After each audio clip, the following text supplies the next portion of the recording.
It's episode 333, repeating, of course. The brother in the bottom left is here. Kenobi is back from his training in the mountains. He is now a Ultimate Master Dragon Slayer Killer Jutsu owner. Hello, how are things?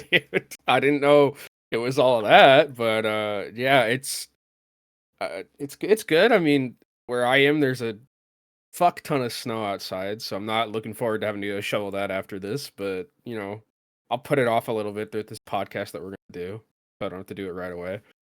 Fair. I understand that. I don't know how we dodged the snow, but we did not get any snow. I would shovel with you, my friend. Stand in solidarity with the snow shovelers. Yiska? How do you shovel your snow? Do you have a machine, Kenobi? Tell me you have a machine. No, I don't, which is psychopathic of me. Oh, I like shoveling snow. Is that crazy? Yes. Oh, okay. I mean, what do you like about it? Just for reference, Joe, there's 8 inches of snow outside. It's probably like the heaviest snow possible. If you want to 8 inches? Yeah, if you want to come and shovel it for me. Oh, we are already back on the fucking Drake leak?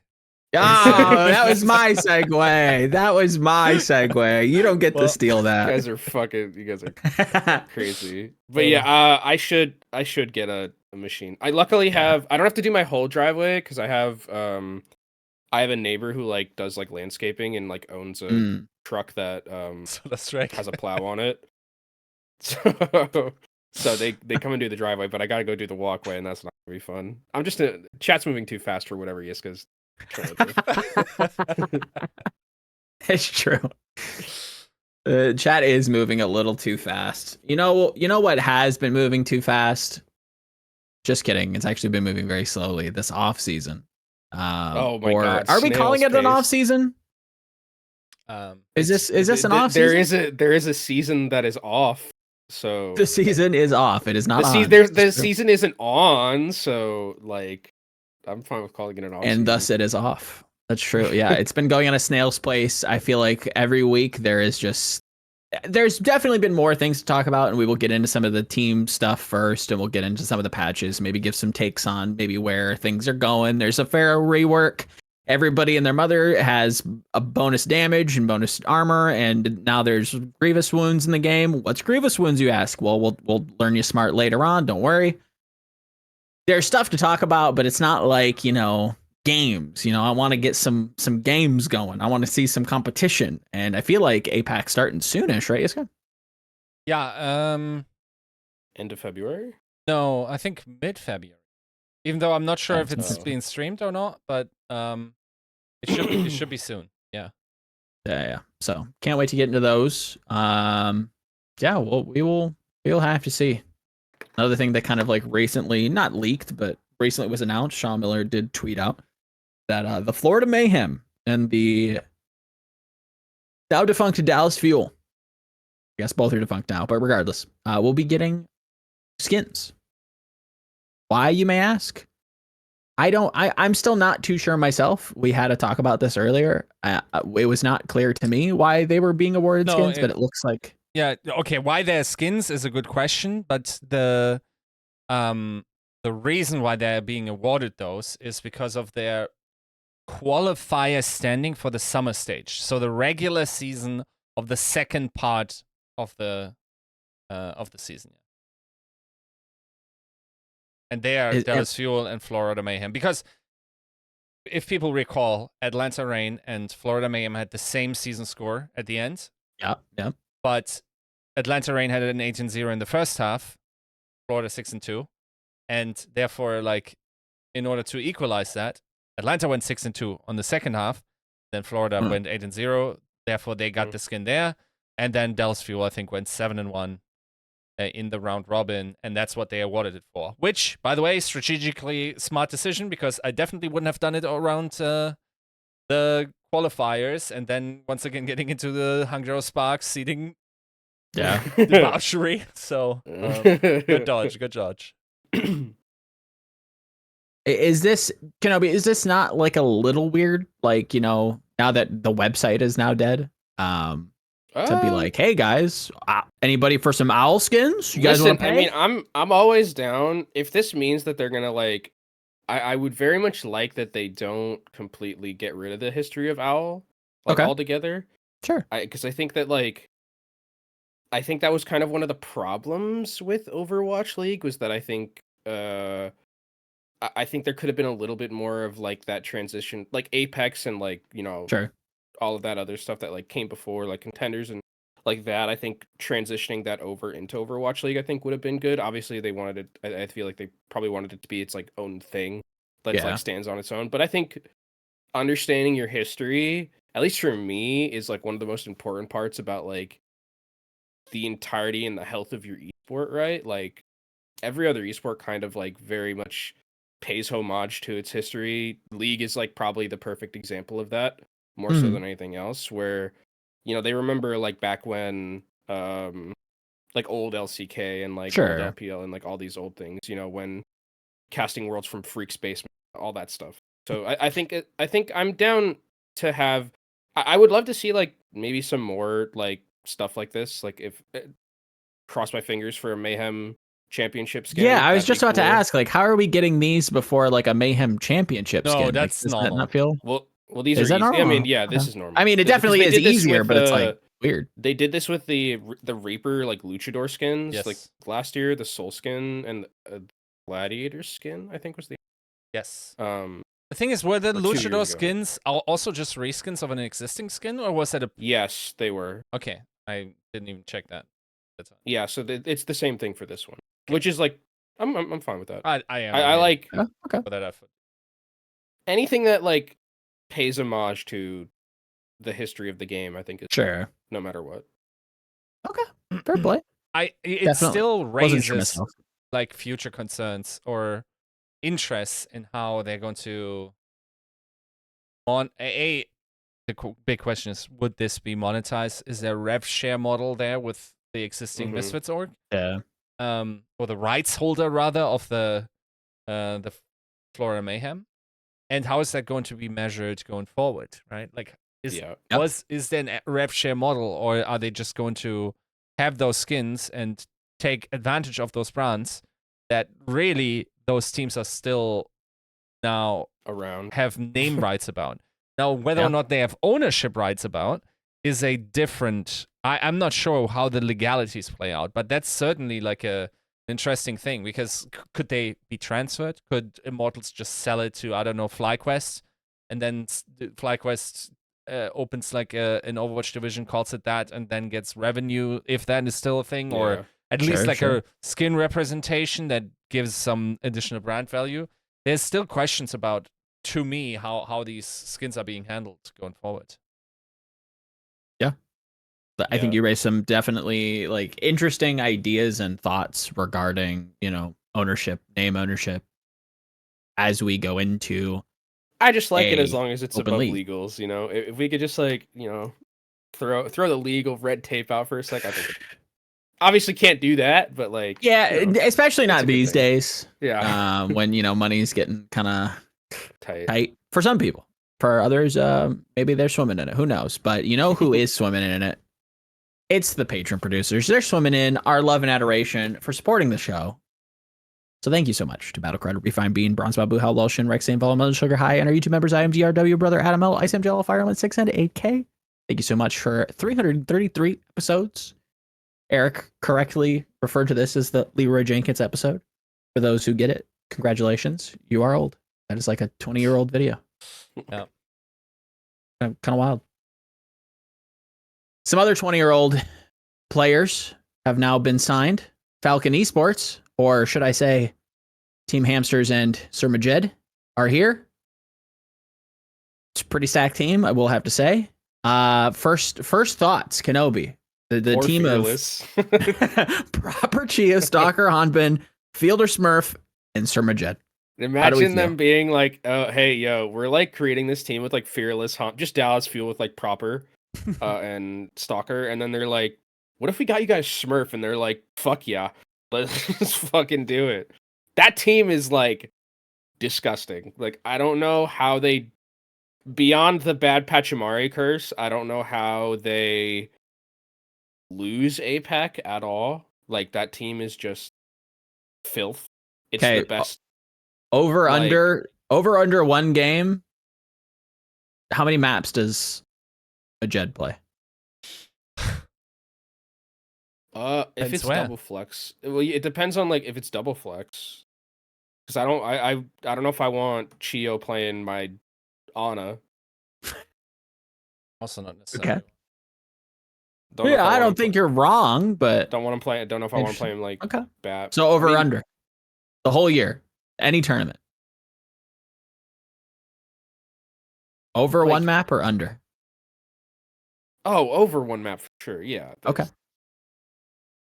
I think for sure he'll play more than one. Especially if the meta. Well, I mean, unless it's like Lucio and Brig are literally hard meta for like the entire year, then it's like I don't know. I don't know where I'm going. I get you. And I'm poking the bear because it's just another like Atlanta brain situation where it's just like and Hawk. It's Like this team is so Hawk just doesn't play, fucking right? Insane, man. It is it's giga stacked. This is going to be another one of those things where it's like you have a core, you probably scrim with the core more often than not. So why change things? Like, but Jed, homeboy, he's there. He's got the country behind him. I'd imagine. You can't not. But Jed's also good. Like, but Jed is good, of course. This isn't like a Shanghai Dragons like Molly situation. No. This is like Jed is very, very. It's just hard, to fit people in sometimes. Yeah, That's I all I'm don't know saying. where he fits. It's another Hawk situation. I'm just happy that Who Are You could once again, I'll get it. inspire a young professional to the most to get a ring. Just insane hustle from the bench. Ultimate bag getter of esports history. Is this not like the standard for APAC? Obviously, Falcons announcing that they are going to be playing within OWCS Korea. Is this not like just the front runner to get to LAN? Is there literally yeah. like any I don't team know. out there? I mean, are there? I don't even know what other teams are like. I think Twisted Minds. Well, is you know what? playing What a transition. What I absolutely love the transition. You're so beautiful for that. Thank you. Day one. Twisted Minds has announced their starting roster for OWCS 2024. The team featuring KSA, UB Quartz, Lambda, if I remember correctly. Skyrippa, Kelex, and Real Slay. I'm guessing it's just Slay. Slay. Yeah. Solid EU team, no? I mean, yeah, this team was Pretty competent. the best. They were the best like EU team throughout pretty much the entirety of the year last year in Tier 2 EMEA. I think they had some ridiculous record, like only losing like it was less than 5 maps the entire year. Yeah. Or not 5 maps, 5 series. Like they were, I think they might have gone undefeated at one point, but yeah, they were really, really good. They almost got beat by SRP Czech. Rest in peace. But this team is, I think this team's very good. So you're telling me that this is not a potential to have they went to Korea 2.0. I don't know if they can beat that other team. This is like what I'm saying is that because right now they've announced that they're actually boot camping in Korea, but they will be competing in they're going to be playing EU. in EMEA. Okay. Then yeah, this is if they're boot camping in Korea and then they're going to be playing in EU. This is probably a front runner for EU. I don't know like what the other obviously like I think with a lot of these rosters it like comes down to because we're having such a shift in like the ecosystem and going into like OWCS, what are the other teams in EU going to look like? Of course, yeah. Are some of the players that were in NA that were from EU going to go back to EU? That makes things a little bit different in terms of like the strength of the region. But like as of right now, this team, I would say, is like probably a very good chance of winning EMEA region because of how good they are. I think they cover a lot of the bases as well. I think Quartz is someone who should be looked at as I think one of I think probably like an elite hit scan in Overwatch right now, especially like I was watching him like back when he was in but like I think World Cup really helped I think kind of mythologize Quartz a little bit. As much as I have mental scars from watching that grand final, Quartz was fucking on one.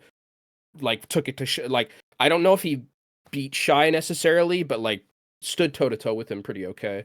Yeah. So yeah, this team I think is probably like I'd say right now like a top 3 EMEA team if I had to. Yeah, I Yes, think that, I mean, there's We Spitfire, right? True. Yeah. It shouldn't be Spitfire underestimated. plus Astro. There's still the Capsta mix that always has to be considered. Yeah. True. A lot of those like I don't really know. I guess they're confirmed. Is the Kevster mix like a confirmed team? Like I think The thing is, like, the only way that okay, like I have no idea. Like this is a team that's like I have in front of me that's like okay, this team is gonna yeah, except for We Spitfire, I guess is the other one. yeah, they're not confirmed the Capsta mix, but like whatever team Capsta is going to play with, you just assume that it's going to be a contender, right? So unless of course he gets an import somewhere. So that doesn't I don't know if that would be happening, but yeah, that they're actually a bunch of good rosters in EU, I think. Yeah, unironically, I think it's like, going to be Twisted way more Minds, competitive. Way more competitive than Oh, EMEA yeah. was last year. 100%. And I honestly, and this is maybe this is going out on a limb, but I feel like it might be more competitive than NA. No. Yeah. I don't know how many imports are going to be in NA is the thing, because I think what I'm seeing a lot of is a lot of the collegiate players that are coming in from like other places are going to be like are trying to get OWCS. I mean, thus so, like, far we have like the Kaluge mix and like Defiant, and Defiant looks like a solid team. I mean, but like Defiant looks very good. 100%, and the Kaluge mix looks solid. Yeah, but I mean, I feel like Twisted Minds kind of does well against them. I feel like Twisted does well against them. I think the thing about NA or EMEA was like, as much as I love the region from the top here, but yeah, but like as much as I love the region, like EMEA last year, like was third, tied for third with us, and is a meme team of just like one trick. I wouldn't say meme team, but like they're like a specialist team. I feel like one trick. Tell me they play Junkrat, okay? I mean, yeah, but I feel like that's how I get on board. Listen, they were still 8-3, so like finishing fourth is like if it's a team that's like that specialized and that niche and getting that far, I think that's like I think the general kind of level of EMEA was like very, very top heavy, like to the extent where it was like I think it was like Twisted Minds, then a huge gap, and then like 2 or 3 teams that were there in like the second tier. Right. Now, if we're having all these like other teams, like I can already see 4 teams potentially that could be like, or I guess 3 that we know of, 3 teams that could like potentially be like at number 1. You want an unhinged question? Sure. Completely tangentially related, has nothing to do with exactly what we were talking about, but I thought it would be funny, so I'm just going to bring it up.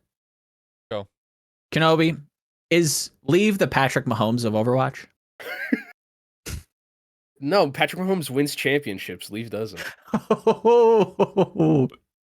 I mean, ouch. I mean, what? I mean, that's like, what do you? I can't. He needs to. He unfortunately hasn't won anything. I mean, he won like APAC Premier. He won an MVP. Yeah, that's it.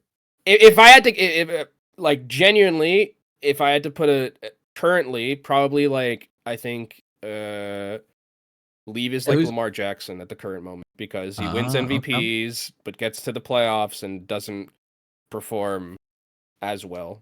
Based. I pretend to know what you guys were talking about.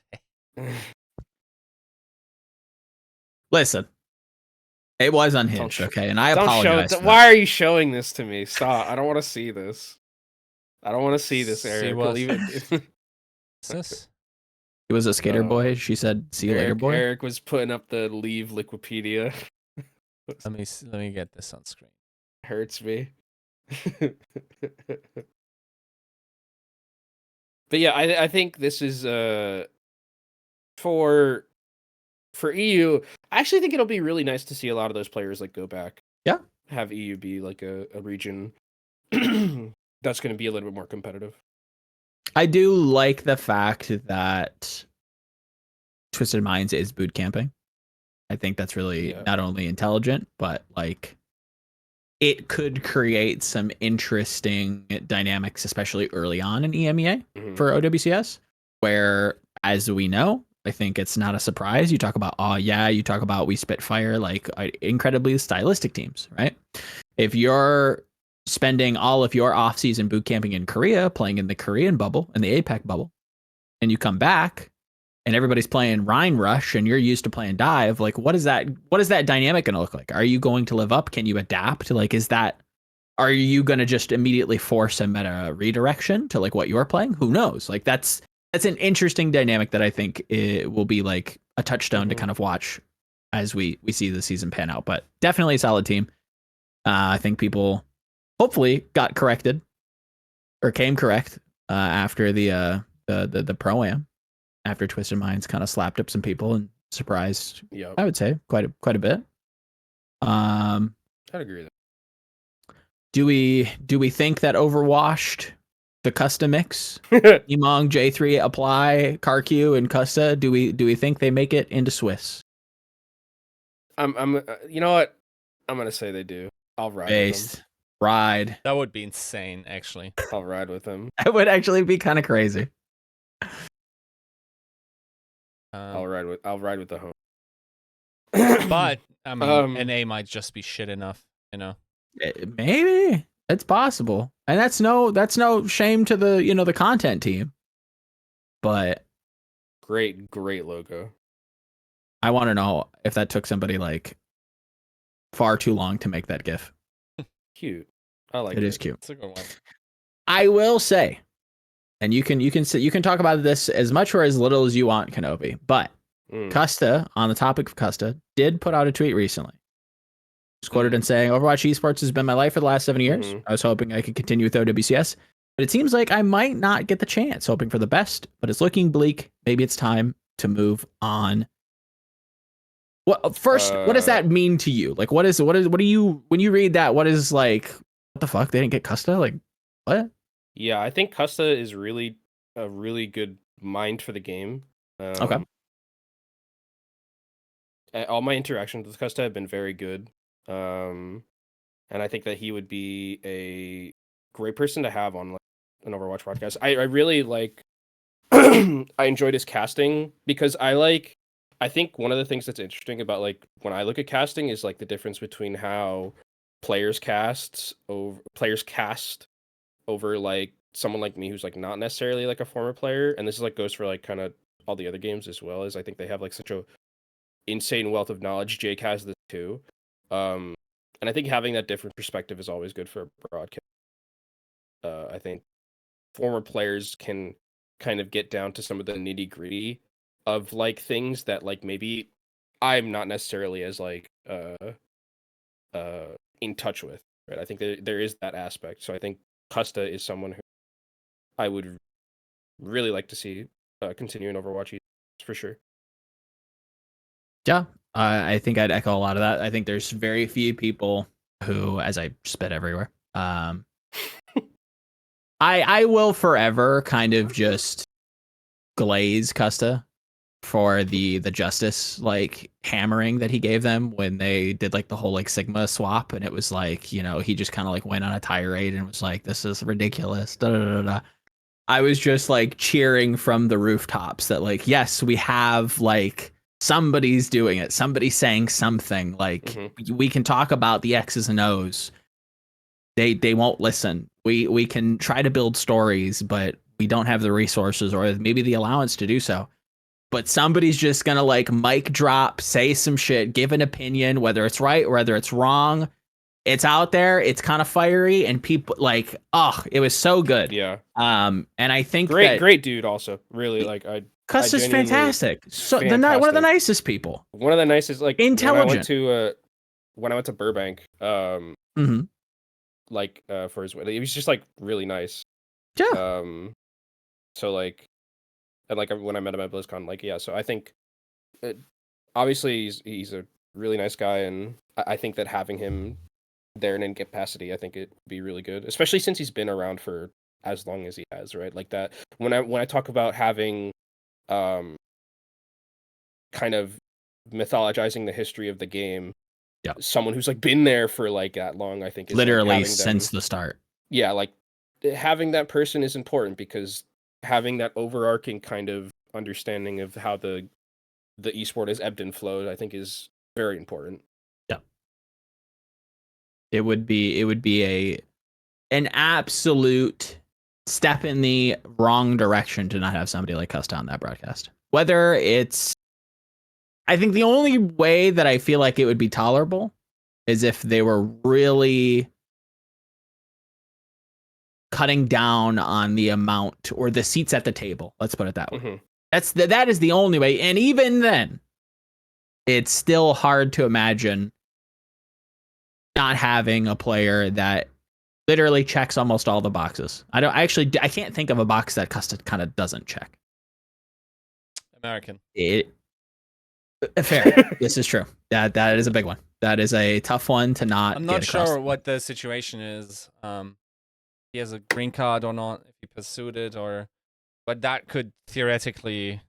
True. That is limitation for sure. I would hope it's probably never going to be a main gig in Overwatch, but that co-streaming could be a potential avenue for him.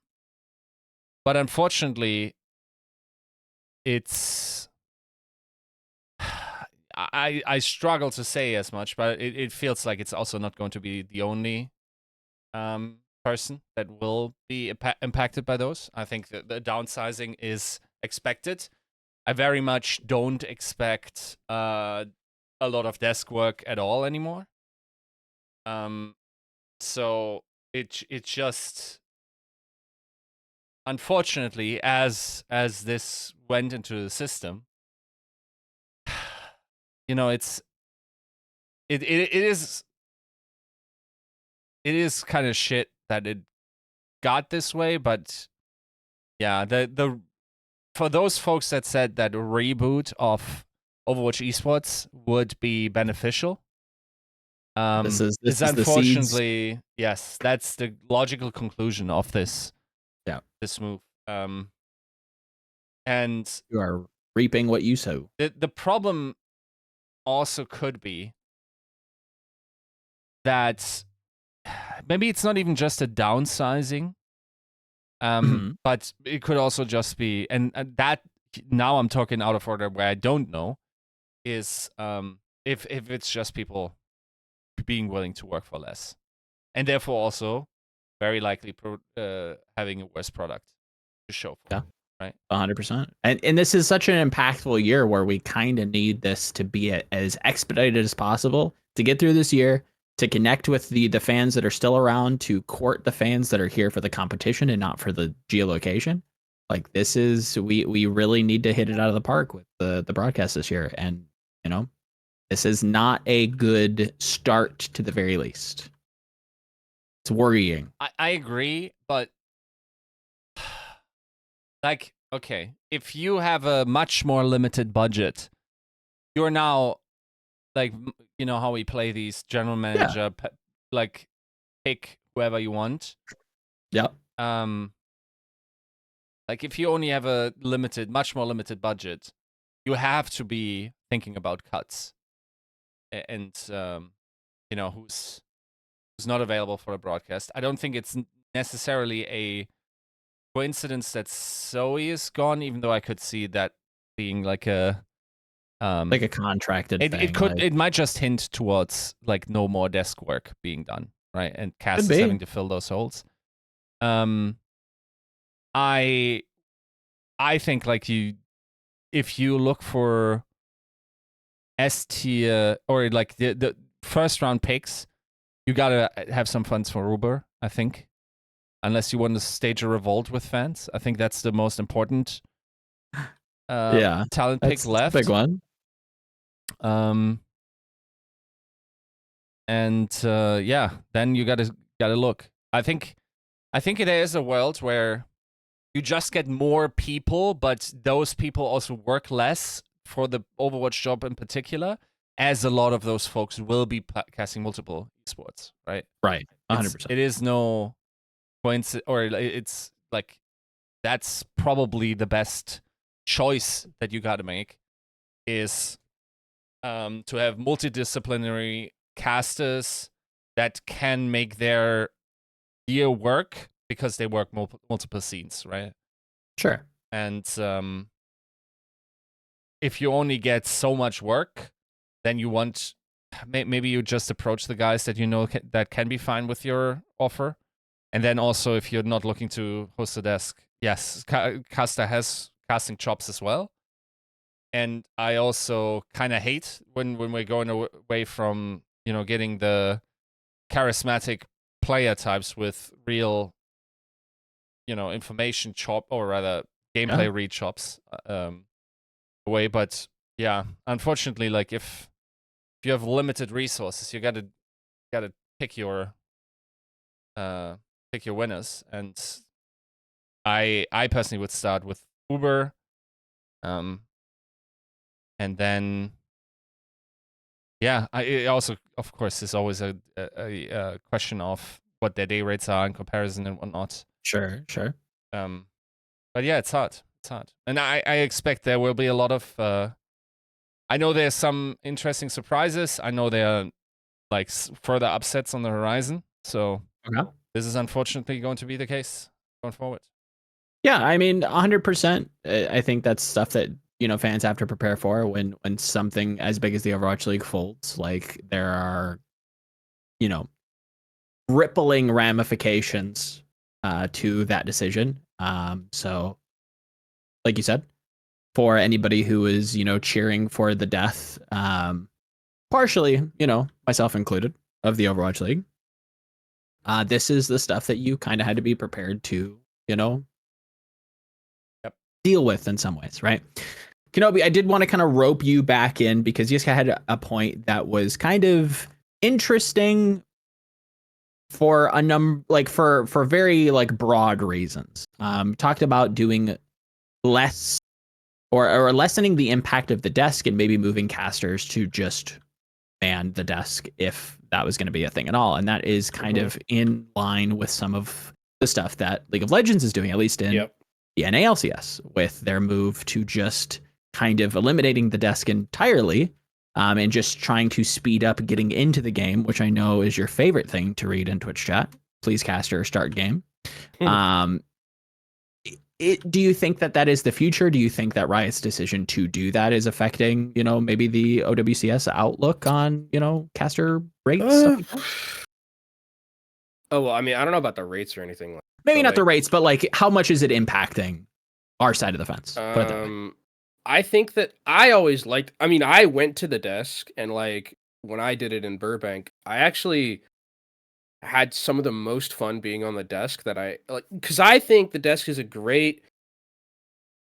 to me, storytelling is the thing that I hang my hat on a lot when it comes to Overwatch, and just esports in general. When I cast on the desk, you can kind of hit notes a little bit easier, and you can prep stuff for that. A lot of I can prep for a cast, but a lot of that has to be on the fly type stuff. Whereas on the desk I can be a little bit more succinct and a little bit more flowery potentially with my language, or setting the tone a little bit differently. I love desks. I really, really do. I think LCK still has theirs. They call it the space. It's this little area where the casters talk about it, about the game and stuff like that. I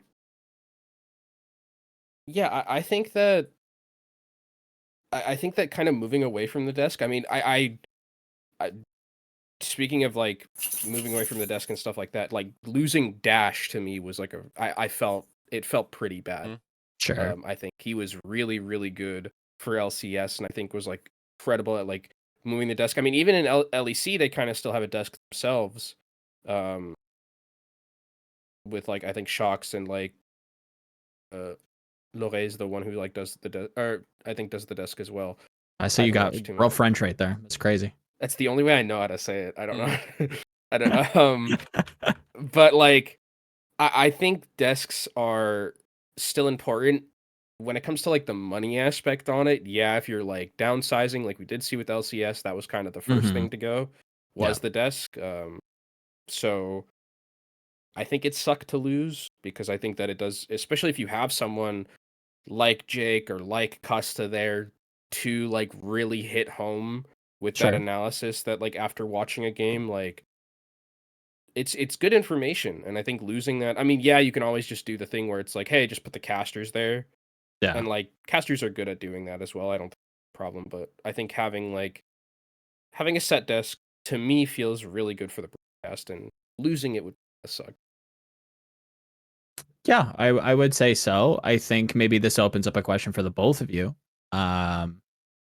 Do you think it's something inherent with the desk that is kind of just immediately forcing eyes off the product, or is it something that as a tone you could kind of shift to where, like, when we have seen desks, obviously some of the biggest desks, analyst desks, you look at like the NBA, you look at, maybe even in our own backyard with like some of Riot's productions, it always feels like there is like a very set tone that still has a use, right? There is a use for this. Is it for the both of you, like, is it something inherent to a broadcast like analyst desk that it just isn't needed in today's media, or is it something that we could change?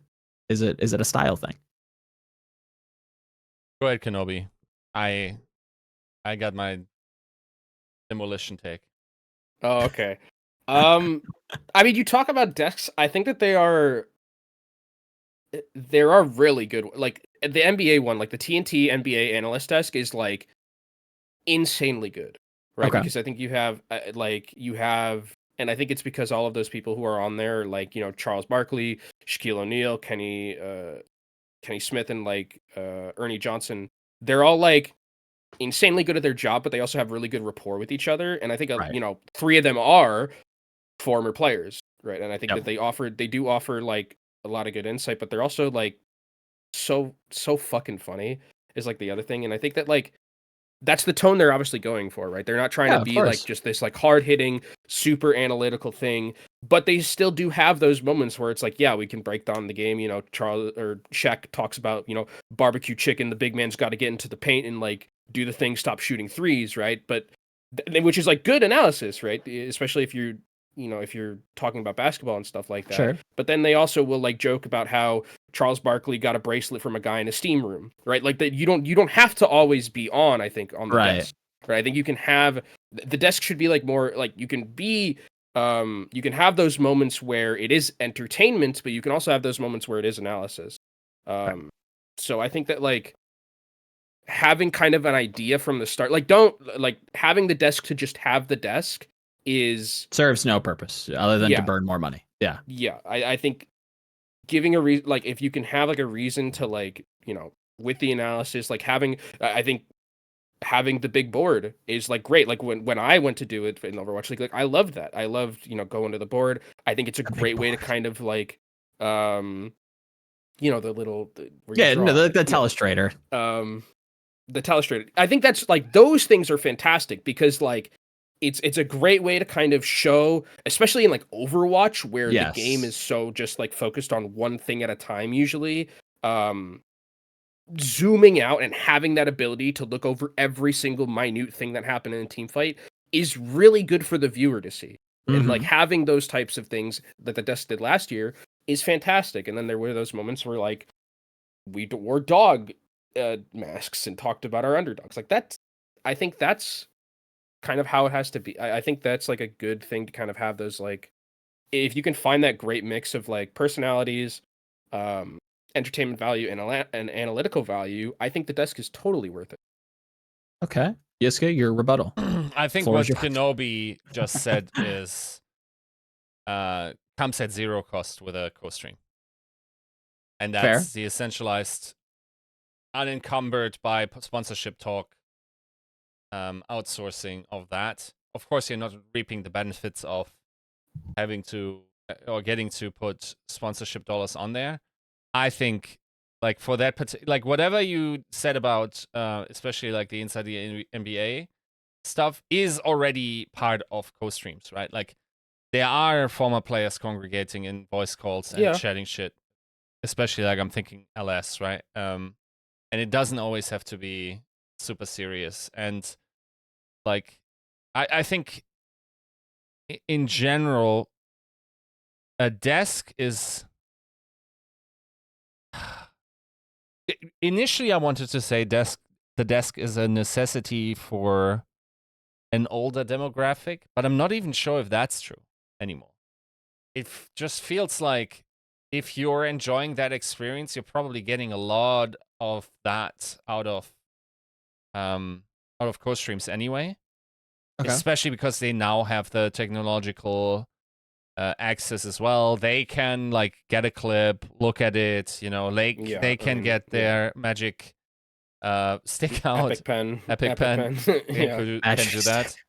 And it comes at zero cost, right? Like it's if anything, it maximizes it. Like it makes viewers more willing to spend dollars into the esport because there's a bug in the human code where you just like to give a face money instead of a corporation 200 faces. Yeah, I get that. Then okay, is it crazy, not to cut you off, is it crazy to maybe wonder if the future of esports broadcasting is not to like have a private invite only partner program where only certain people are allowed to co-stream, and maybe the developer or the publisher is actually like creating stipends to maybe support these people?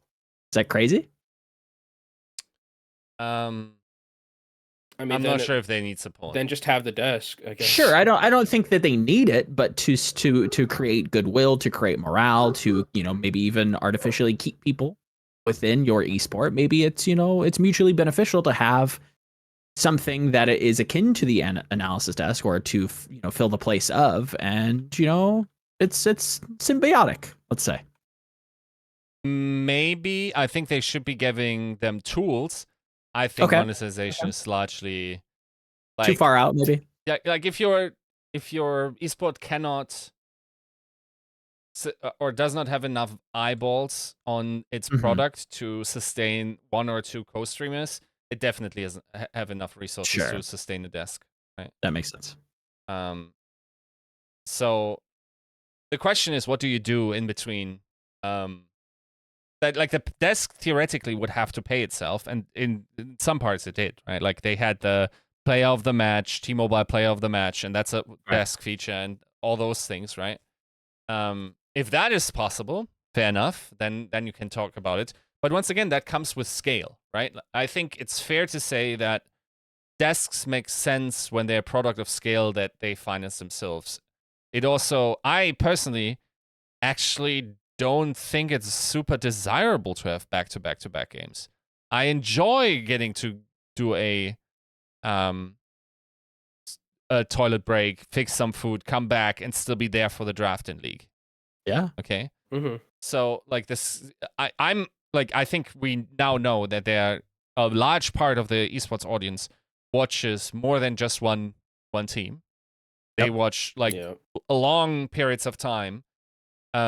And I don't think their viewership habits are 6 hours just like glued to the monitor, high attention. I think they need a breather. I think if anything, like breathers are highly underappreciated in esports. It's one of the reasons why Overwatch has a problem with its gameplay cycle, that there aren't breathers, that there aren't opportunities to build tension and story, and inject some knowledge. So yeah, I think it's also not necessarily unhealthy, but I will say it's a very different skill set. I think there are very few desk analysts that can transition into career, because the ratio of analysis and it's just a different charisma.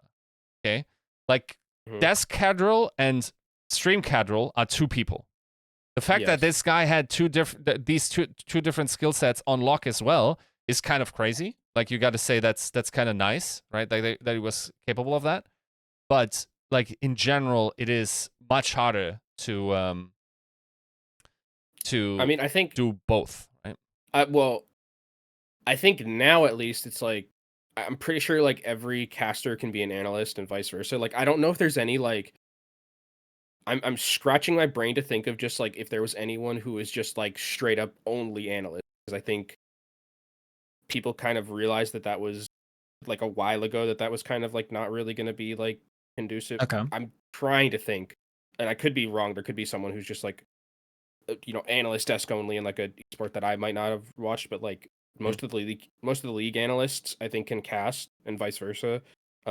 Especially at Worlds, like they were bringing in Hysterics to like be on the desk, and he's like a play-by-play caster, and he was doing fine. Like I think that there is a lot of cross. So like I think you can still like have the desk be there, and just if you want to just have like the casters jump in and do that, that's fine. I think finding specific casters to like mesh with everyone and like all that would like take some time and a few different rounds to go, but again, I think having it is still, I would like it. I mean, obviously, yeah, like you're right, it's about a scale thing and like the cost, obviously, but I think they can be valuable, even though I think you do have a point as well where it's like, yeah, co-streaming can do it, but also there is a level of like professional, I don't know, something about like I don't know if I would like watching the inside the NBA desk if it was just them kind of on their webcams talking to each other.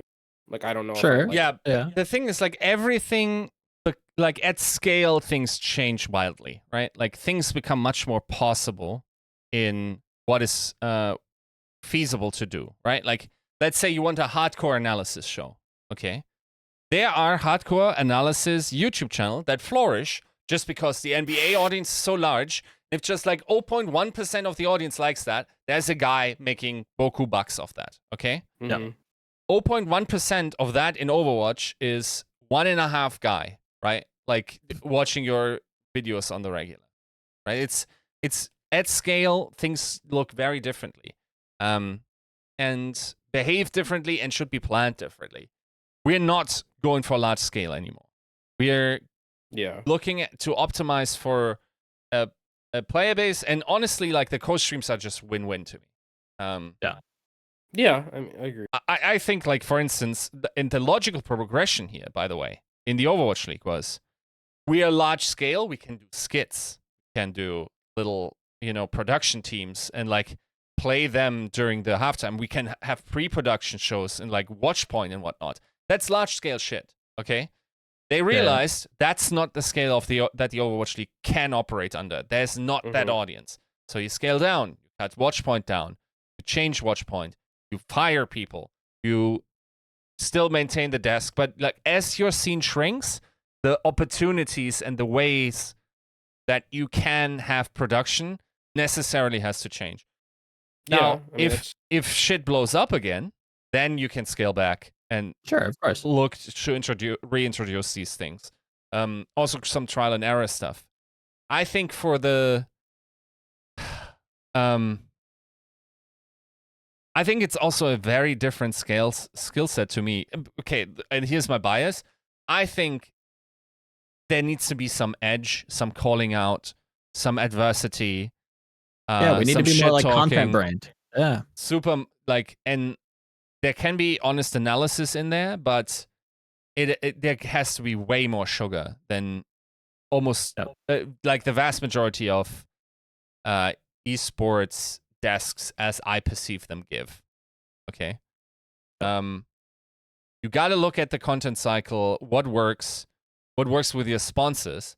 I think there's also a lot to be said about starting to convince your sponsors that saying shit is not a problem with your audience. Okay. And getting past these sensibilities, of course, within reason, right? Not to overdo it too much. That, like, if you want to have more edgy content, yes, that then would have to be on the co-streams. But just like have products that adapt more to the player base or viewer base that we have. And unfortunately, that is co-streams across the industry. Yep. And that's not to say that at scale, those analysis desks can't have value again. But I also felt like there was in the Overwatch League, there was a like discernible lack of edge for me. That wasn't the audience that we're trying to attract. I'm aware. I just think that's also not an audience that watches esports with any regularity. And tone was a big reason why the like hardcore viewership was not there. I saw a tweet today. I mean, you guys know that I've been saying this for the longest time, but mostly don't say it too loud because it's a fucking weird thing to say. But simulated war. yes, like Yeah. the tweet was aggressive sports and games like UFC, NFL, poker, COD, etc. aren't just valuable; they're an essential part of a healthy society. All humans need an outlet for their primal competitiveness, and if we don't let it out through intentional games, it manifests through real-life war. Okay, I think here real-life war is more metaphorical than like actual war, even though I think that like the penultimate moment of that could be that, especially like in a civil war sense. But yeah, like it is. Think of the demographic who watches esports or sports, especially esports actually, and then look at the demographic who primarily become soldiers. Or sorry, who not just watch but also play. Okay, right. We are fully on board saying like, oh yeah, it's like the sports really helps our communities out getting folks off the streets and doing the wrong stuff. Yes, right. But they still have that energy, that potentiality of like, they want to have an outlet for that type that is human, right? And have that be harnessed towards a goal.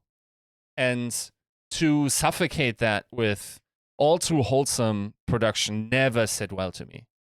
And there is some edginess that is required, and there is some combativeness, and not everyone can play well. And everyone, like, you have to shit on people as much as you have to say, like, if you come into an esport or into a competitive setting with your mom telling you that if you have nothing nice to say, then don't say it. You gotta leave that at the door. That is not what this product is. Yeah, I think that. I mean, because it's very easy to. I don't know. I think finding a line, especially in esports, is like, between like actively flaming someone and then like critiquing is difficult, because I think the players have a lot of access to us, I think, as well. Sure. And it's like, unless it's like, I mean, if it's from like Custa and Jake, then like I think they have a lot more credibility on it, right? But Yeah, like sure. if it's someone like me, who I like, they're the players will probably know more about Overwatch than I probably ever will, to an extent, because they've been doing it for so long and know a little bit more minutia than me. They're in scrims, et cetera. And analysis is, well, I think I'm good at analysis. It's not the thing that I really like hang my hat on in terms of like being what I'm about. Like, I think Avril is someone else who's like very good at like talking about like the analysis and like being able to people. But there are some people who I think just like it looks weird from, I bet, a player's perspective if someone who is like hasn't been there, hasn't really done it, isn't like that entrenched as like a former player, says something critical. Like, I think it's like, you can call a spade if you're like a caster or an analyst, obviously, but like saying that like I wouldn't be able to do what like Charles Barkley does and just say like, yeah, these guys are shit, like they're awful, they're playing terrible. Lonzo Ball had a triple single today. Like, I can't do that. I can't do that. Custa and Jake could probably do that, I think, with a little bit more credibility than me. But like, there is some like aspect of it where it's like, you need to be very careful from a certain perspective on like how you critique people. And I think it's possible. It's just a very fine line to walk, in my opinion. I agree, and I think it's specifically hard in Overwatch, because I think there's even a large disagreement of what good play looks like within the 100%. play. If I asked 10 people and 10 coaches, like, I would probably get different answers on like what is optimal here, and like, yes. And the stats don't help either, unfortunately. Yeah. Like, all of that is definitely a consideration in Overwatch. Like, I interviewed, we did NA contenders last year, and I remember interviewing people, and they're like, "Hey, do you like Sigma?" And they're like, "No, Sigma sucks." The next interview, I think Sigma's really good in a counter to Orisa. Like, it's not like there's no objective like statistical fact a lot of the time. Like, yeah, I mean, there is like obviously like the meta matters and like et cetera, but I think it's hard to critique to the extent that you might want people to do so without like just I a think genuine, you just gotta like full- take the L. If you gotta just fucking go. Yeah, I think you can just go for Yeah. it. Like I would, you can definitely just like go for it, and that's fair. also like It requires players a just specific person. It does require a thick skin. Yeah. like this is Which No, I mean, it's- if you're a caster, you kind of need with the territory. it's such a benefit to the entertainment factor Yeah, and the drama yeah. of it all that players legitimately have to see like, do I really have to tune in? Do I really have to read social media? Or do I know that this will help me get a bigger paycheck at the end of the day? Right. Mhm. And yes, like it's not fair because esports players are expected to be closer to the action. And if they're then on their private stream and they have these viewers come in that are feeling emboldened in their opinion because some caster said it, yes, that sucks.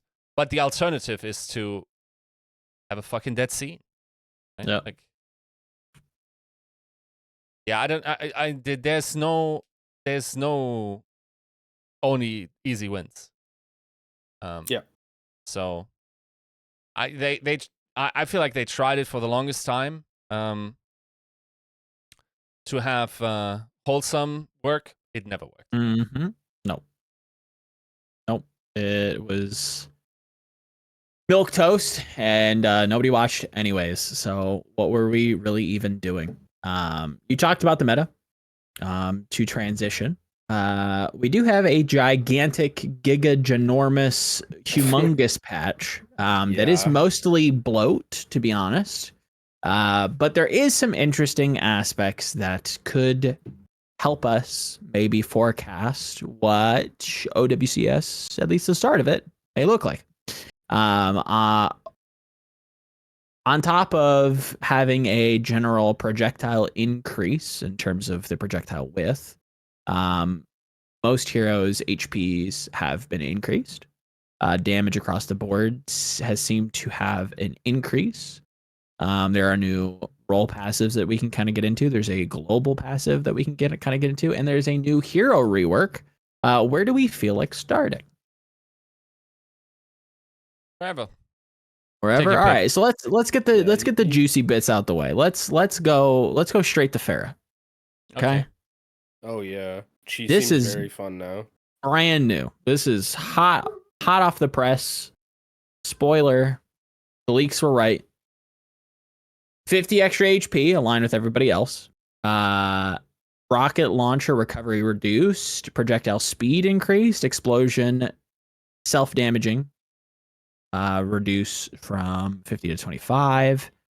A new secondary fire ability, which provides a quick horizontal boost in the direction that Farah is moving. So a more aerial agility to be able to kind of quickly move around. That's really cool. Jump jet, which I believe is her shift, now refunds 50% of her kind of like, I don't know, double tap spacebar hover jets, the fuel that you use to kind of float around a little bit. So you're more airborne, more so than ever.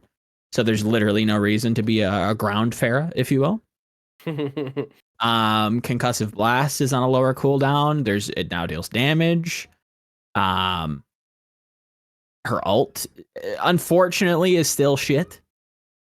I think it's way better now. I mean, now it just instantly refills hover jets, but it's still, I'm stuck in this. Yeah, I'm spot. But like, if Shoot you're gonna me. use it, but like, I think using it now as like an escape tool is actually like, because I don't think the ultimate was worth that much anyways to like trade 1 for 1, 100%, maybe yeah. 2 for 1, but like instantly refilling your fuel as like an escape tool is like that can work. I mean, and I asked this in full ignorance because I do not keep up playing Overwatch. Let's be honest. Can you cancel barrage yet? Oh, that's a good point. You're just stuck. You're just still stuck. Yeah, you're there. stuck. Never mind. It sucks. I haven't played. Farah is not a hero that You just don't press Q. You press Q. Maybe again, you want to press Q. That would be the good. That would be a sick. That was you just sick buff. cancel barrage. Yeah, that'd be that. Give me the ability to stop. That would make her infinitely better and more fun, to be honest. Right? Like the fun of Overwatch is like building those ults and then like using this super powerful ability and having that like hero moment. Nothing about Pharah feels like a hero moment. Now, I would argue with all of these like more mobility increasing tools, you finally have that kind of like Quake style like rocket hero that like has been, I would say, kind of needed. It is kind of like an interesting like weapon to kind of play around with and use. It's definitely interesting. I'm excited to see what this looks like in the pros' hands. But the big problem for casual fans is that the ult sucks. Doesn't She's feel not good. attached to the hip with Mercy anymore, which is great No, too. yeah, That's really this good. is it's 'Cause I think just that's not. like, because I remember we talked, Joe, and I was like, Mhm. it's kind of like Zyra Rakan from League, who Yeah. are, for people who might not know about League of Legends, it's two heroes that infinitely like, if they're on the field at the same time, they just like boost each other in like certain ways. It's not the same with this, but like it's kind of like the same vibe with like Pharah Mercy, and Zyra Khan used to be able to be played without each other, and it felt like you could never play Pharah without Mercy, Yep. unless you were like Labda, but like or Jin, not even who had a either way, this kind of untethers them, which I really like. I Yeah. think you could probably still play Pharmacy if you're Oh, 100%. calming. You have to calm for it though, because now I think it's solo queue.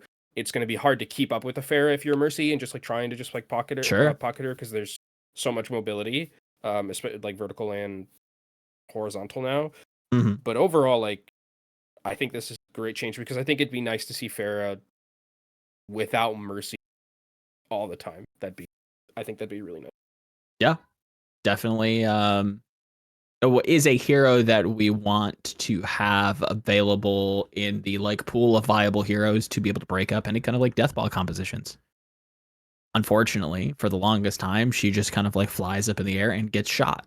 All like a goats comp or a double shield comp had to do is just like quickly rotate out one of their DPS to something remotely hit scan, and the Pharah just kind of gets like stuck behind a wall. Like you just have to like sit there and hump a corner. And your Mercy, because they were playing it with exactly. anything You know else. what I mean? Like you're just stuck. And now she has the mobility to kind of get around. Her, knockback is a little bit reduced, but the point still stands. You should be able to. This is a new tool for players to use. Whether or not this is good or bad, in terms of like how like performance output, whether or not this is going to be increased, I feel like it is going to be increased a little bit.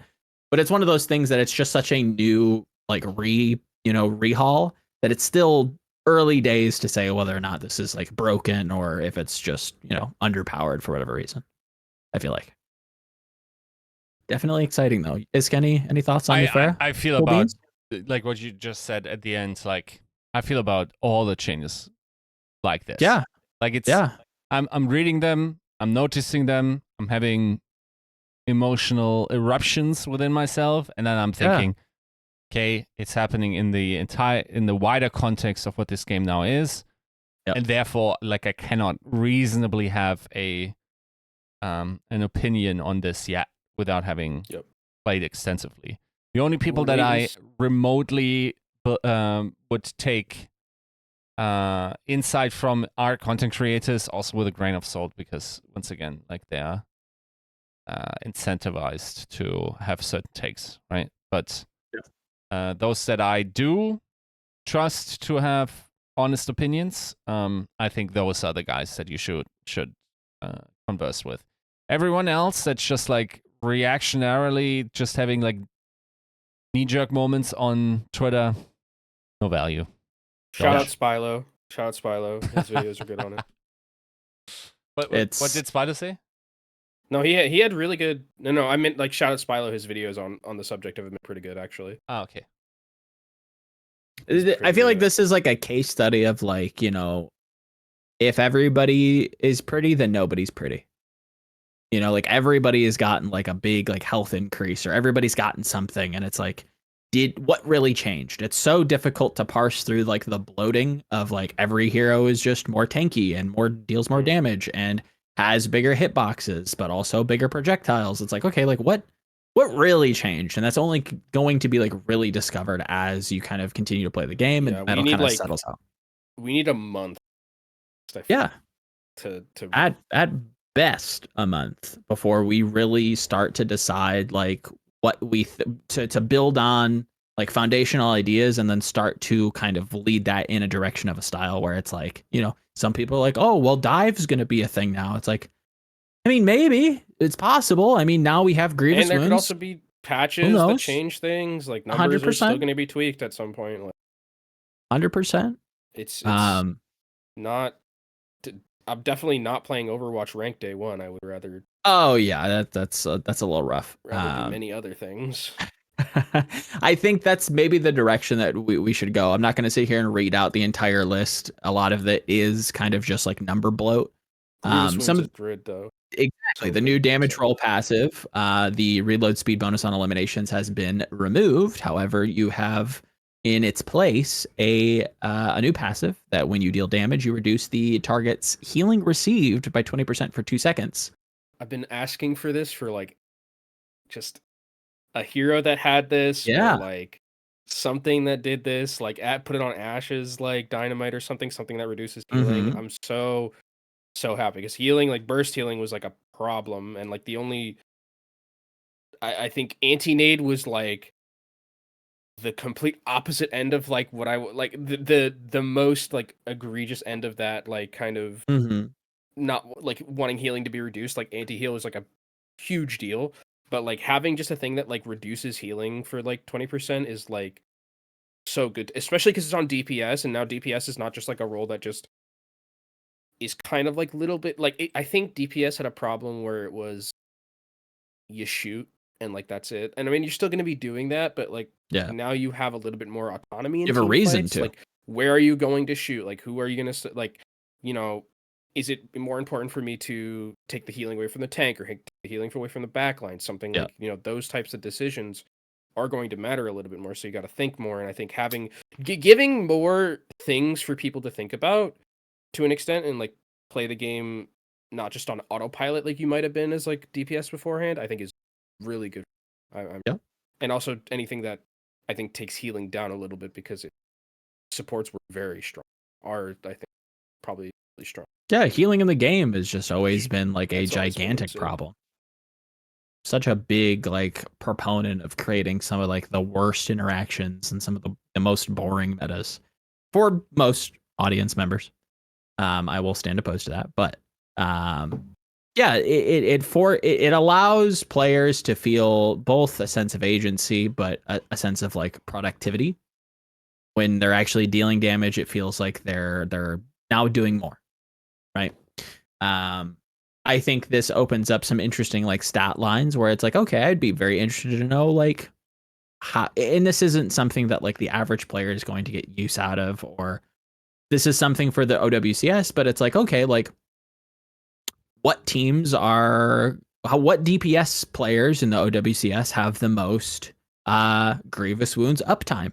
What targets do they have the most grievous wounds uptime on? Like, who are we really shooting? Now we can kind of tell with like very pinpoint accuracy on like who are we looking at and who are we shooting. That I think is like interesting to kind of take note of. Yiska, is there like, visual representation? I don't think that is the thing I also want to know, because I think there should be. I think there probably should be. It should be like a little debuff that you get. It can't be like purple. Like maybe it can't. Fire. But... yeah, there should be some sort of indication that's.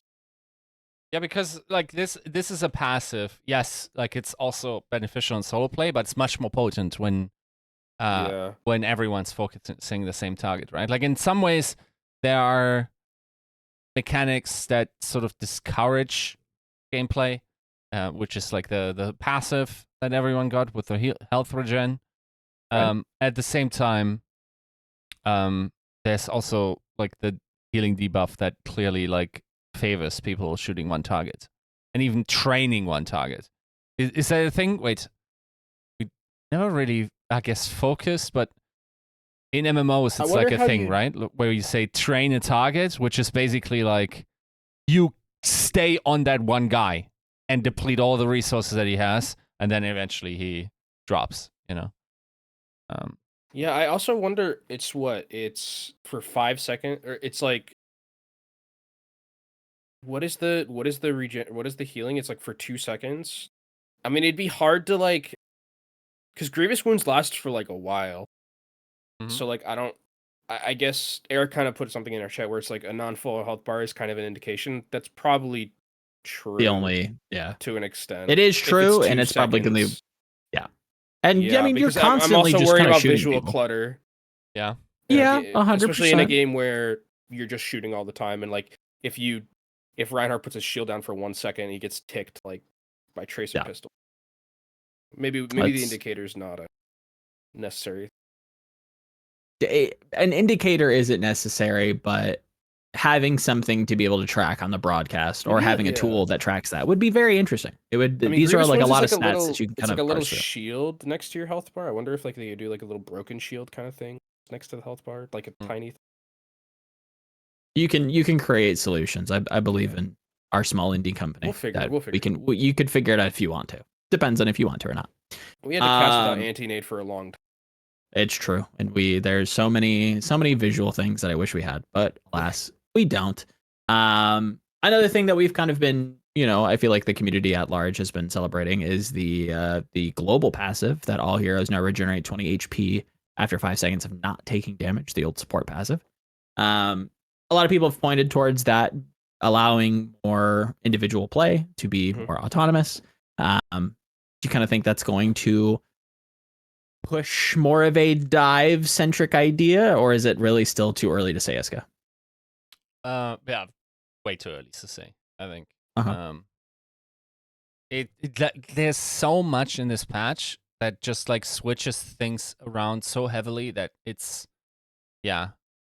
honestly, like it's at a point where these changes are so large they might as well just create not a hard new archetype of a comp, but like maybe something like it, I think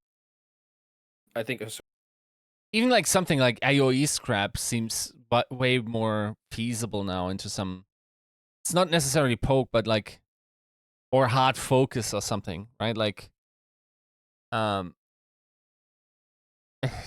I don't know. Like, I don't think it would absolutely revolutionize, but it's not beyond impossible. I also think it will make for very different players being able to be good, right? Like there's a specific skill about being hyper accurate that's now less important, right?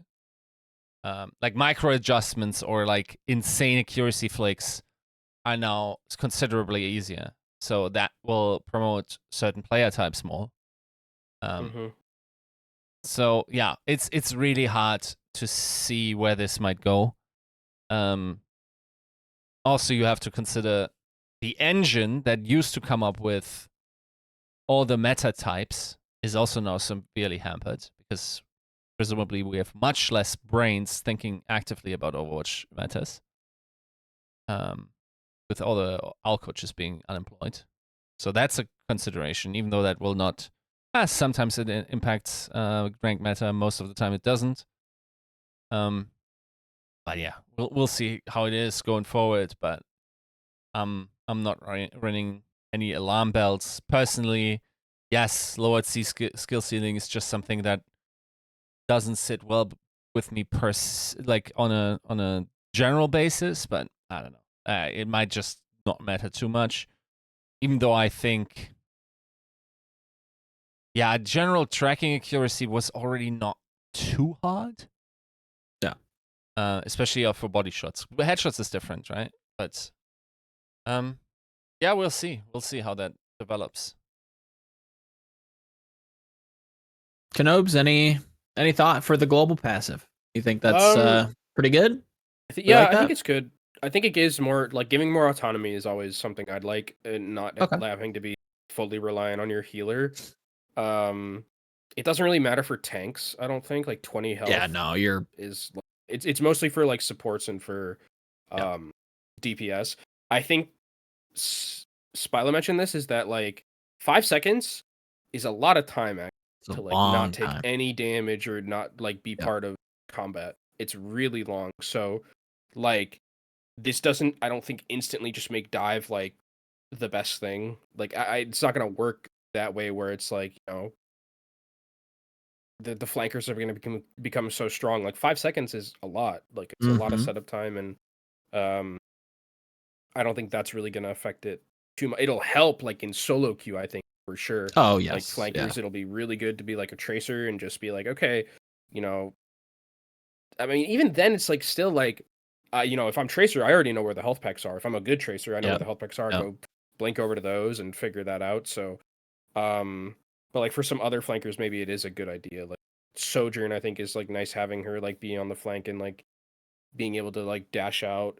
The healer doesn't necessarily need to heal the Sojourn at that point. So there is some aspect to this that I really do like. It's mostly for the supports and for the DPS. Spilo did mention the thing that's interesting is that like how it affects the tanks because it's a global thing. How is it going to affect different health pools? Because like tanks that are lower health pool might get changed. I don't know. They might have to target this one on specific roles, I think, at some point. So Or like just remove it from tanks percentile-based. altogether. Yeah, you can just remove it from tanks altogether, I think. Honestly, it's getting to the point where like there is this weird like passive. I think passives are good. Like I think Passives are good, but it seems like there's just always just new passives just being kind of thrown around. Yeah, I think and throwing them around is like kind of not great, but like I think we're starting to land on the good ones.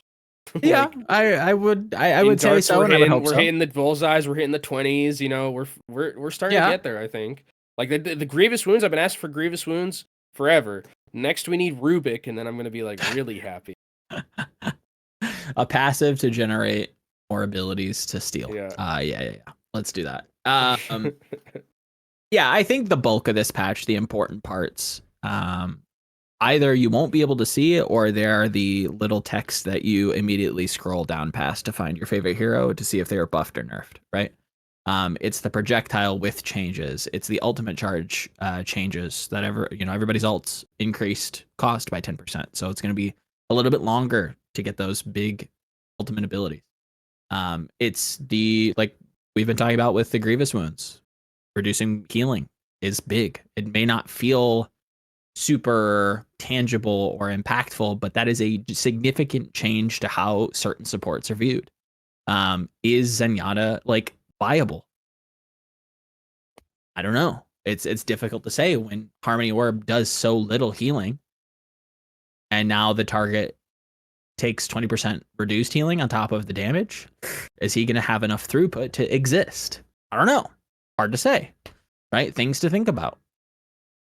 There are some things in here for like certain projectiles getting further increased, certain flankers having their health buffed, Genji having his swing recovery decreased, so he's a little bit, whether or not that hits certain benchmarks, it's difficult to say. That's stuff that is going to have to be play tested to really kind of feel out.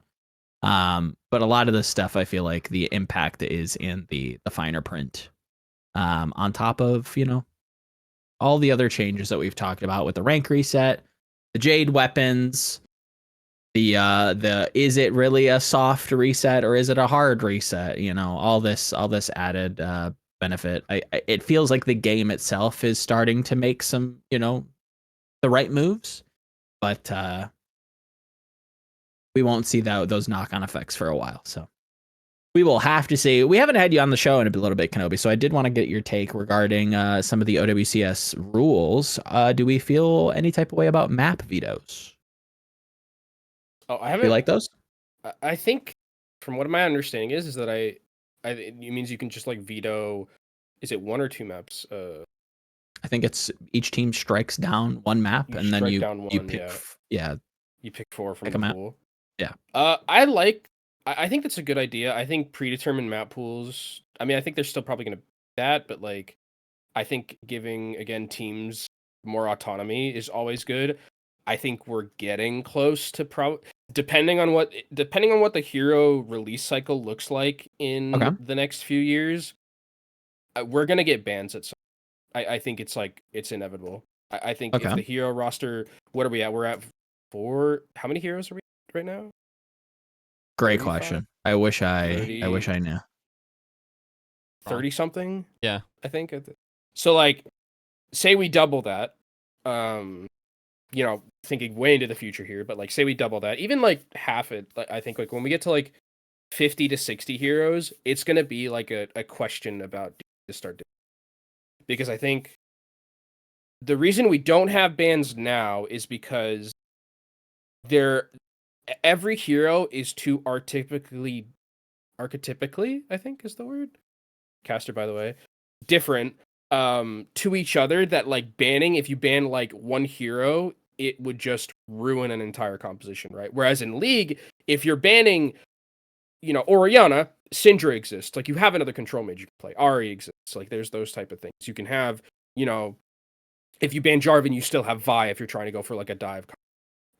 In League of Legends terms, we don't have that here. If you ban Winston, you're not playing dive. Like, realistically, you can maybe try it with Diva, but like, even then, it's like, do they offer the same type of thing? I think that map vetoes are really good. I think, again, giving that autonomy to the teams and like having them play that little chess with each other, I think is really nice. And not having kind of be just like, oh, well, the rush team lucked into X map, we're fucked. Like, Right. I think it's going to be a good kind of strategical thing to have. And just kind of tangentially, I think we're getting. This is a good start to probably us getting bans at some point for heroes. Maybe, yeah. It's hard to say. Depending on the hero, it depends on the hero output and the hero archetypes that we're going to be getting, right? Because that's the whole thing, kind of like I was talking about, where it's like the archetypes are the thing that really make bans worth it in League, and also the size of the roster. It's 150 champ. Sure, Right, yeah. And they cover a lot of bases. We don't have that in Overwatch because we just don't have the output of the heroes. If we ever got there, then bans would start, I think, becoming a thing, because I think the argument against bans is like, okay, you ban Lucio, you can't play Rush. It's like, yeah, that's why we don't have it. We want to be a little more open. But if there were other heroes that enabled Rush, maybe like Lucio, then we could start, having an idea. Right. Yep. I also think this, it creates a talking point. Whether or not we have desks in the future, it does remain to be seen. But it does give something for, people to chew on. Why would you ban this when you can ban that? And everybody knows that We Spitfire loves Gibraltar because of their Rhine comp. And why would you leave Gibraltar up? Shit like that. It gives people something to talk about that isn't, because let's face it, Overwatch, like we've mentioned, it is a difficult game to kind of parse through and watch. So having some kind of like something to explain. There's just objective data where you can just say, okay, this draft was garbaggio, Yeah. right? Like, you look at the map win rates, if there's a large discrepancy and they pulled into it, and the comp or the solution to the opponent that does not make much sense, you just call them out for it. It's very easy to empirically prove. Yeah. It's like the most like reasonable piece of like criticism that like almost anybody can give is like looking at the draft, looking at like the win rates of that, and going like, yeah, we get it. Like, maybe it works in scrims, but this hero ain't the pick. This map ain't the pick. This side choice, whatever it is, not it, Chief. It's not it, Chief. Stop doing B1 Renekton. Stop. Exactly. There it is. Right. We all know it for a reason. Bring it into our game. So I agree. Pretty good. Any last points before we get the F out of here? I think the patch is good. It's nice. I think good patch. I've been seeing a lot of people excited about the game. A lot of people who are also like, oh man, I don't like the changes. I don't like this. Give it time. It'll eventually, I think, feel not too different. We gotta wait for the placebo effect to hit. But yeah, I think kind of a change like it is like a very sweeping change, but I think it can end up being a good thing. So I think we'll just wait and see. Fair play. And then I think they can still change some of the numbers and make it a lot. Based. Yiska? I'm a little concerned that we will see a large shift in the pro player plays in who's good and who isn't based on these changes. And that this might affect how we perceive team building that is currently going on. And we will probably see some interesting results coming out of that Swiss stage. Yeah, so, see. I guess with, Is that almost not like a good thing? I was gonna say, because I think that there's like when like there are sweeping changes to like certain heroes or certain like aspects of the game, I think it can like offer an avenue for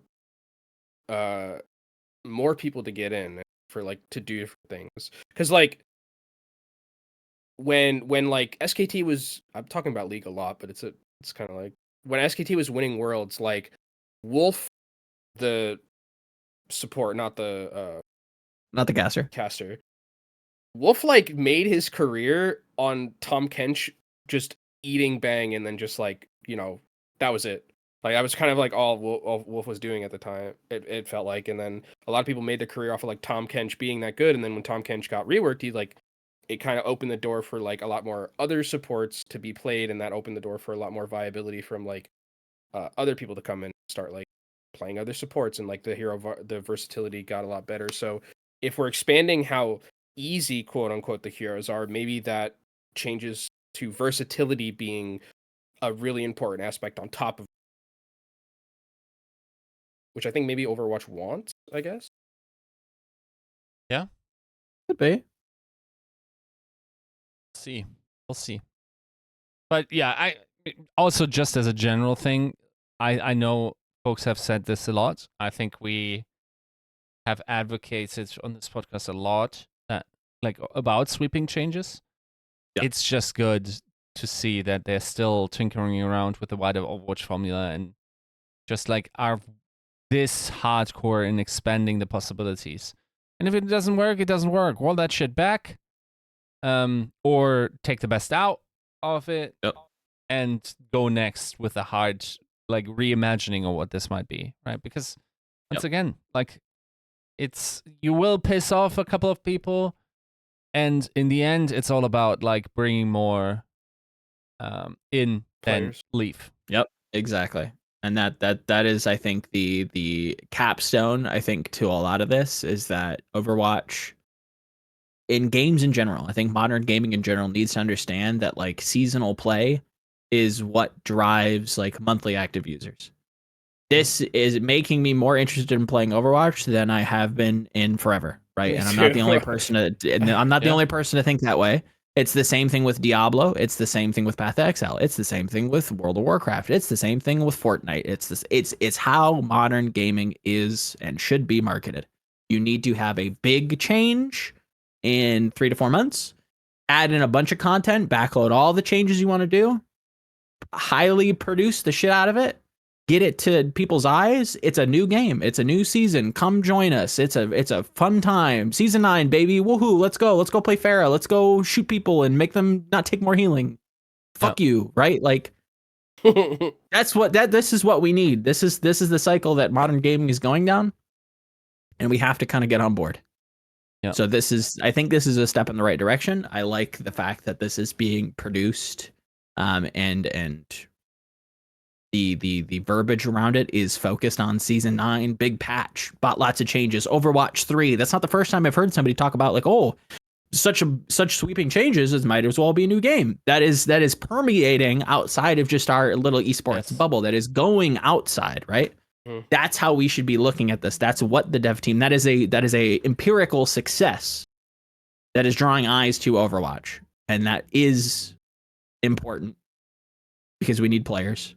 Because if we don't have players, then nobody gets to play the esport, right? Yep. Nobody new comes up, nobody new watches. And that's the death of things. So I would say from that alone, a success. If you don't like that Hanzo can shoot you in your ears and it count as a headshot, take that up with the for the dust. last couple of You years. also, that's just how it's always been. So, welcome to the club. But yeah, I would agree. Season 9 patch, very, very good thumbs up. We pog. Anything Hey, are you doing anything? You're playing Andromeda here, Kenobi. Why are you playing Andromeda? I'm not anymore. I did as much as I could in terms of like trying to 100% it. I was wondering if the game was like really as bad as I remember, and it's not. It's not good. It's like. Were you a Pal World abuser? No, I never touched it. Never touched You're not it. I don't interested? like Pokemon. I don't like Pokemon. Oh, okay, fair. All right, yeah, that would kind of do it for you. All right, fair play. The best Pokemon I played was Pokemon Emerald, and then right next to that is Pokemon Mystery Dungeon. Which these games are isn't Pokemon. Yeah, it's not Pokemon, so there you go. Which is fair. All right, yeah, not for you. The game loop is just not. I heard that. Yeah, I played a lot of I played a lot of Mass Effect Andromeda because I'm bored. Yeah, that's pretty. I mean, I've been tweeting about some Overwatch stuff. Did a tweet today about the best hero or the best player for every hero in Chinese Overwatch history that I thought. So if you want to come argue with me on that on my Twitter, go ahead. I feel like that's a misrepresentation what happened. I think you just got one guide on Twitter. Yeah. Maybe there was a time when we were doing... people don't know about people gotta put some respect on hacker Sombra. It was insane. People don't realize. I actually kind of cracked, the original crack Sombra player. It was and so then played good. Ash. Shout out to Ash. Yeah, they did Ash goats before anyone else, and they were terrible. Boy, howdy was that ass. Boy, was Hacker a one trick, but he was really good at that one hero. It's Boy, true. howdy. True. But yeah. We got to get you on a new game. I got to get you hooked on something. Please God, I'm so bored. I heard Persona 3 Reloaded is good. Get that weeb shit out of here. You're already playing Genshin Impact enough. Honkai. Whatever. Speaking of, I 50-50. I won the 50-50 for Black Swan. So that's good. I've passed on the good luck charm to you finally. Yeah, if anyone wants it, also they're doing a thing where it's like if you give out code, you get free money. So if anyone wants a code for free money that I also get free money in Honkai Star Rail, hit me up. Mutually beneficial. Go ahead. Jerk each other off. Nope, not that. If you wanna get into gacha, don't do it. It's a bad idea. Don't do it as bad. Very much so. Yiska, outside of getting absolutely railed on Tarkov, what's coming down the pipe? So I did an interview with Ye. Okay. Didn't know that he'd be on Uncoachable, but I think we didn't have too much overlap. We discussed a couple of interesting topics, specifically about like the organizational side and Esports Winter, and then I'm also going to sit down with someone else. I'm not sure if let's not say who, but it's a recurring guest. Ooh, surprise guest. Talking about also just the whole Overwatch Championship Series, Overwatch monetization, and like directly from the horse's mouth. So hopefully that will be good, and yeah, just starting up the interviews again, running those out, and then seeing. Very good. Based, very good. We love that. I'm RTS pilled. I'm following. You've been playing Stormgate a lot. Yes. I see it. Very quickly. Pop up on my Steam. Yeah, Yiska would absolutely be frothing, pissing, and coming. Yeah, all at the same time watching me play. Dishonorable. Dishonest, dishonorable. It's there are some pretty bad strats. Your little Warcraft 3 heart would be. I don't know if it would be singing or screaming. I'm not sure. But there are some very interesting little cheeses that you can do that I think are very, very fun. But yeah, RTS stuff. If you're into that, come on over. Doing quite a bit of that in the Overwatch off season. So if that's something you're down for, hit me up. Definitely have quite a bit of history there. So, all right, that's the Leroy Jenkins episode. That's 333 repeating, of course. We all love you very much. We will see you next week with hopefully more news. We'll see you then. Peace.